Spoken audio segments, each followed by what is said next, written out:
In the previous video, we modeled the membrane. We derived an equation that models the impact of a force on the membrane. The equation we obtained was negative Laplace u equals a function that we'll call f, although it could be f divided by something. Let's call it f, the new function. And u equals 0 on the boundary gamma. So again, gamma is the boundary of the domain omega. Now, I derived this from Newton's law, but there is no reason at this point for this to have a unique solution, to have one solution and one solution only. Well, the physics has one solution, but does my model provide me with equations that have one solution and one solution only? That is the question of Wellposedness. Does this system have one solution? Is this solution unique? And also, is the solution continuous with respect to the data? In this case, is this continuous with respect to f? And there is a point to this.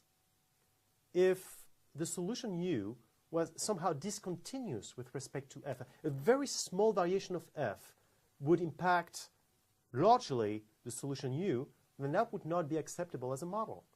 Because that means that a very, very small uncertainty on f could actually have a very large impact on the solution.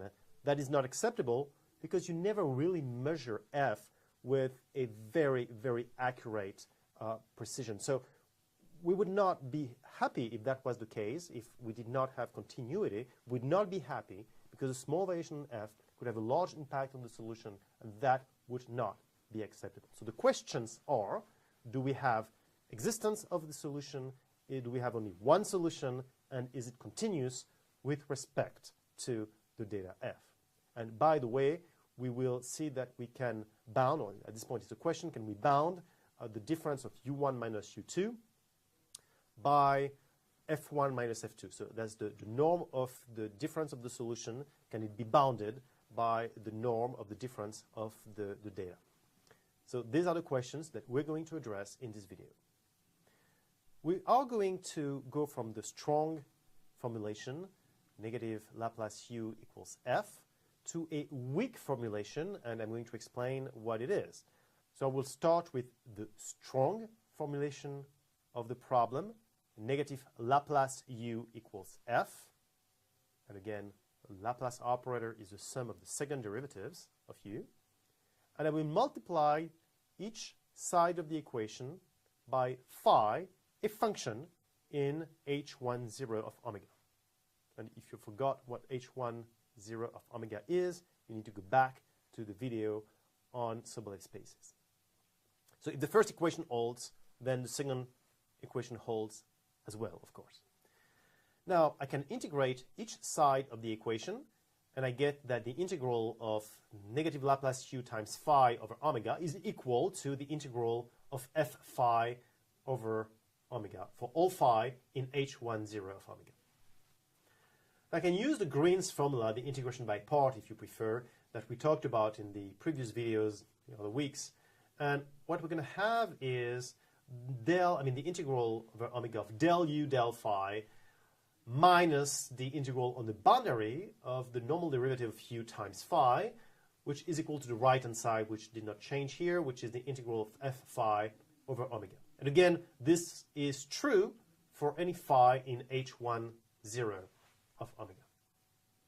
Now, we know that h10 of omega is the set of functions in h1 that vanish on the boundary. So the integral on the boundary of du over dn times phi will be 0 because phi is 0. So what we end up with is this equation, which is called the weak formulation of my equation, and that will be the integral over omega of del u del phi equals the integral over omega of f phi for all phi in h10 of omega.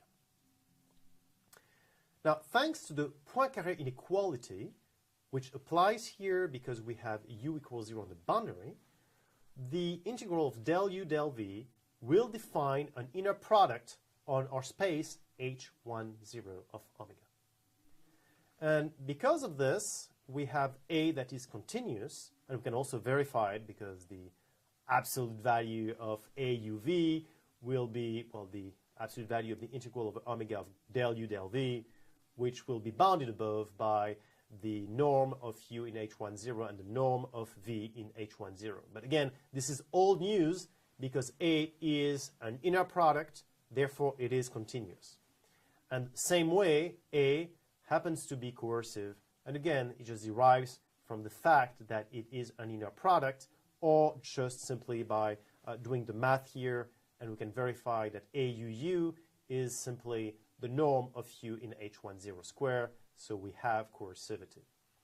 And the coercivity coefficient alpha would be 1 here, and the continuity coefficient M would be 1 here. So here are the properties of our bilinear form A in this case.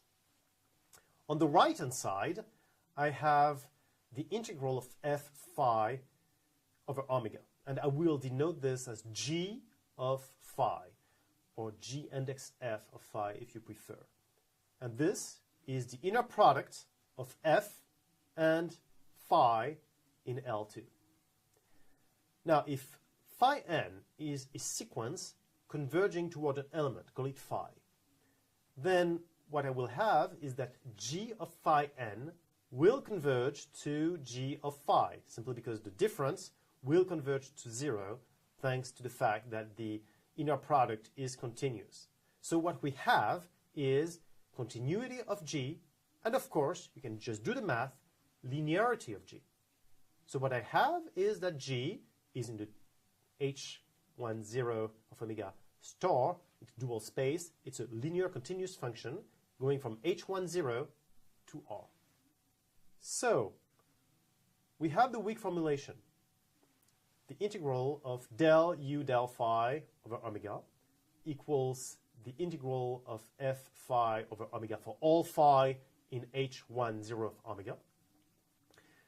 If I use the notations I just defined, that is A U phi equals g of phi for all phi in H10 of omega.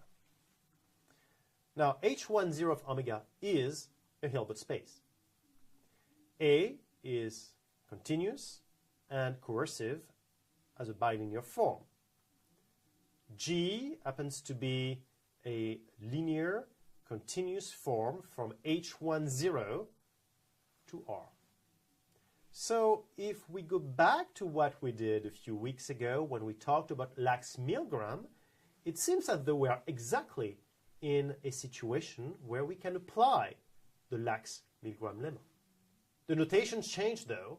What used to be called X is now called U, and what used to be called F is now called G, but you can see that we have the right properties.